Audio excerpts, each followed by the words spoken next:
So I need all of my Kingdom Hearts fans and Jack and Dexter loyalists out there to stop scrolling because I promise you I finally found it. I found something that can actually be a true successor to both of those titles. The Duskfade demo just dropped and has captured that lost Disney magic of early Kingdom Hearts and the crucial companion platforming of Jack and Dexter.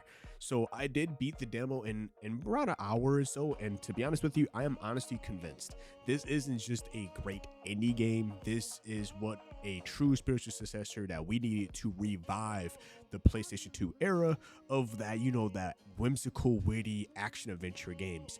But I just want to talk about my first impressions with this demo and why does it matter for a lot of us. So, to kind of give you a little bit of a backstory, I first saw Duskfade months ago, just a small gameplay snippet on the developer Weird Beluga's Twitter page, and it immediately spoke to my soul. But look, as I get older, I feel that relentless itch for retro gaming. The further we get from the PS2 era, PlayStation 1, Nintendo 64, Game Boy Advance, the more we move further away from that, the more I just want to be transported back to that time of just being a kid with zero worries. That was honestly a golden age, wasn't it, right? Super Nintendo, 64, GameCube, PS1, that felt like a golden age of gaming. It offers seamless, vibrant worlds, brought style and sleekness to it, and just kind of just gave us just great RPGs out there. And this time, Duskfade has this powerful blend of Disney wonder and that tight action RPG combat. Now, granted, that single clip of Duskfade brought it all back. It was a flash of that era's DNA. It feels like this game was custom made in a lab for people who basically grew up on PlayStation 2 adventures. Duskfade feels like the answer to that longing. It's not just some form of a tribute, it feels like a true evolution we were promised overall. So today I want to just dive into the first impressions of the new demo that just dropped, and trust me, it left me absolutely begging for a full release. So let's start with the overall look. Visually, the Kingdom Hearts inspiration is immediate, but it's not a copy. It leans into a gorgeous clockpunk aesthetic that is entirely its own. Instead of traveling to Disney worlds, we're in a world shaped by just these clockmakers trying to fix time itself. The colors are very saturated and vibrant. The worlds feel like this painting has come to life. Think of the ethereal lighting of Traverse Town combined with the intricate mechanical detail of a level like maybe Gears of Ruin in the sequence from Ratchet and Clank. The dev team is using color to tell a story. The way the sun is perpetually just setting in the background, the enemies are these shadowy ink monsters, which sets this beautiful melancholy tone that Kingdom Hearts has perfected. And for the feel of this game, movement is quite nice and loose, maybe even a bit more floaty than Kingdom Hearts 1 or that I remember, which I love that. It gives you that feeling of like Sora's aerial movement where you have full control over your jump and descent, letting you really line up that next attack or platform. Now, the tutorial is also quite a perfect nod to these games. It immediately reminded me of the tutorial sequence, the dive into the heart sequence from Kingdom Hearts 1, which is like that dreamlike space where you learn the basics, you get to pick what class you want to, pick that little area. That's what this tutorial reminds me of. It's quite simple, but it establishes the mood instantly. And our protagonist, Zirian, perfectly captures that whimsical energy of Sora right down to the swagger of how he holds his blade. And yes, this is not a keyblade, but this is a clock hand inspired sword that can transform. This tells you two things. One, the devs know what makes an iconic action protagonist. And two, they are building their own unique lore around this protagonist. Now, speaking of Zirian, we gotta talk about the way he fights. His combat style is basically that floaty, combo-driven action. But honestly, during this hour demo, what surprised me was the overall depth that they layered kind of in. It's not really button mashy. They layered in like modern action game mechanics. You have a responsive dodge roll, which if you dodge at the last moment, you get this nice slow-mo feel to it. Definitely modernizing it because a lot of newer games that are action-based are using some form of a way to really indicate that, hey, you did a perfect dodge.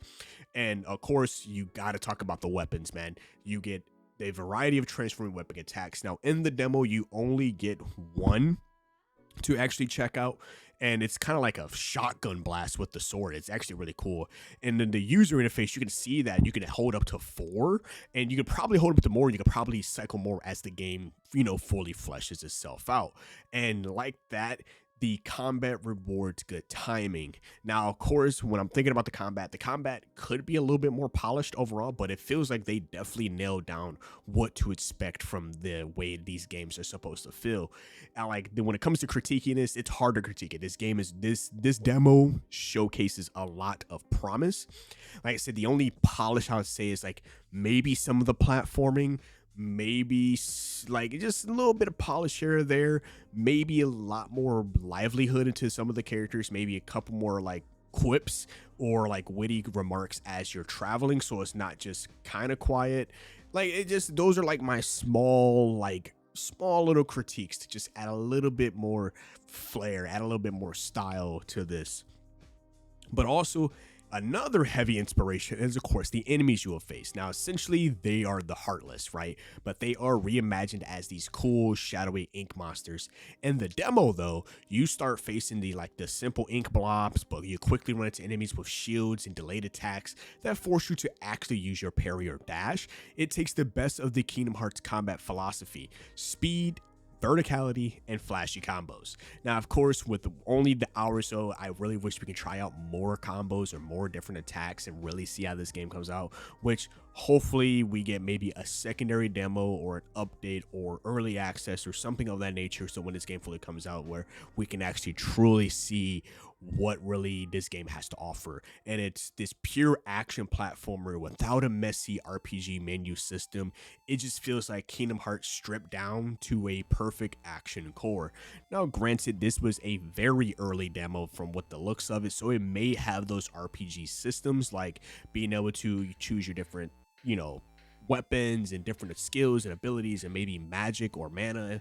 Like, this was very early on, so I think that this game does have a long ways, but it is definitely good that Weird Beluga had something to be able to at least offer to showcase, like, hey, this game is in the making. I've been keeping track of this game for literally months, ever since I came across that Twitter page. So I am a firm believer, and I really want this game to really come out and do well.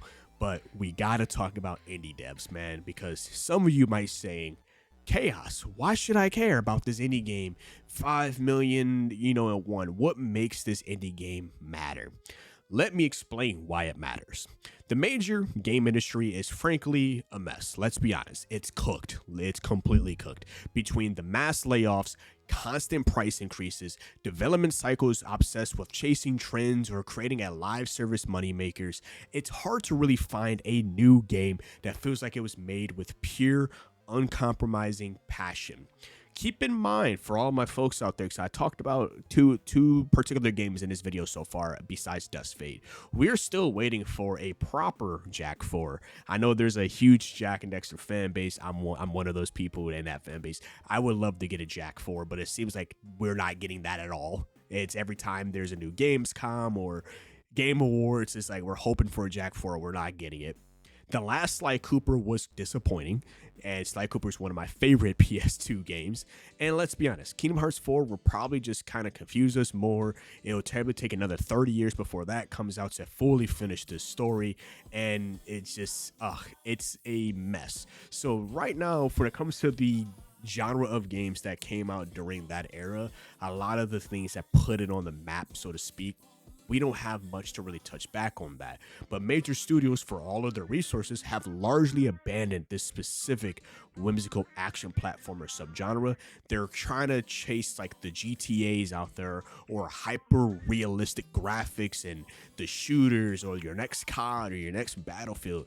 Like, a lot of these developers are trying their hand in the pot of trying to get the next Unreal Engine 5, this and this, going for overall graphics, but you're forgetting the point. And this is why indie developers are the ones who are stepping into that void, doing us a true service. They aren't held back by some shareholder demands for a certain revenue model. They are free to be just laser focused on the experience. The team over at Weird Beluga understood the assignment perfectly. They took that magical, whimsical feel of that great PS2 platformers, revived it into a beautiful new package, and keep in mind, they didn't just borrow the visuals, they captured the spirit, the soul of what made those games feel great.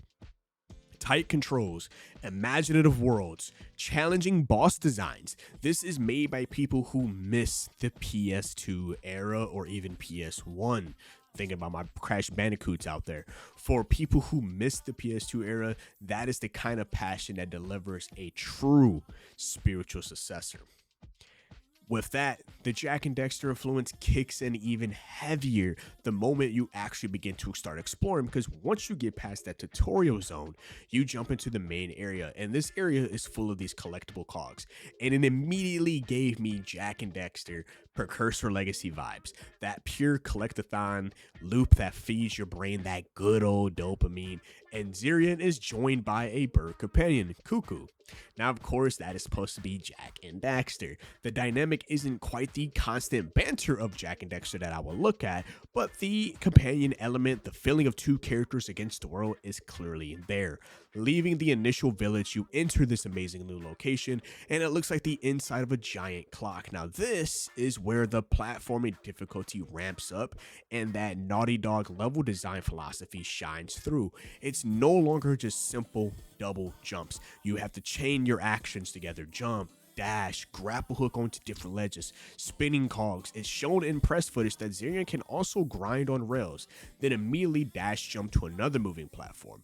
The programmers explicitly stated they wanted a focus on flow and momentum, and you feel it. It's fast, agile, and it demands overall precision, which is exactly what made Jak and Daxter and later Ratchet & Clank so satisfying. You feel like you're truly just gliding through the world. And of course, once we reach towards the end of the demo, we are met with a boss fight. Now, this right here, this boss fight is what I truly missed. Is an old school PS2 platformer boss that makes you have to use all of your entire toolkit, and this wasn't just some tank and spank, you know. The fight had a banger track going along with it. Seriously, the music direction too, that's another thing. The music direction is spot on between like the quiet locations, battles, or even that boss fight. It really nails it, and it really just introduces that layered mechanic along the way. Now, talking a little bit more about this boss fight, you gotta go toe to toe with the boss, but in between the phases, the boss would actually retreat and start dealing a damage over time effect to the entire arena. Now, your solution before this happens, you need to platform your way up, shifting grapple hook based structure to reach him and deliver the final the final attack to stop him before he does that dot damage on you. Now, of course, throughout each phase of this fight, it's not just this same old platforming. No, the platforming got harder, and the time frame between you getting to him and doing the platform actually got a lot tighter. So it's one of those things, like, if this can be like some of the later boss fights that you find when they're in a full release, we really got ourselves something that is a perfect blend of platforming precision, dynamic combat, and puzzle solving, the trifecta of what makes classic action platformers boss designs. It was challenging, creative, and honestly, it was just cool. I really enjoyed my time with that boss. And at that moment, the hour reaches and the demo ends. And seriously, it really left me wanting more. And it's not just an homage, it's a vibrant, passionate, and skillful attempt to capture the magic of our favorite PS2 adventures. It's proof that indie studios are capable of delivering the quality, complexity, and the overall heart that the AAA space has honestly forgotten in this genre. It has that whimsical heart of Kingdom Hearts and the challenging platforming soul of Jak and Daxter, wrapped up in a sweet little bow for an exciting clockpunk world. Now, I have a question for you, chat. If you're a fan of those series, you need to stop watching this video. Go play this demo right now. But before you stop watching, make sure to subscribe for more indie games and RPG deep dives. Because what do you think? Did this demo hit that nostalgia button for you too, like it did for me? Or is this just another indie game to you? I would like to know your thoughts in the comment section below. But other than that, stay safe out there, Outcast. And it's been your host, KSDTV, signing out. Peace.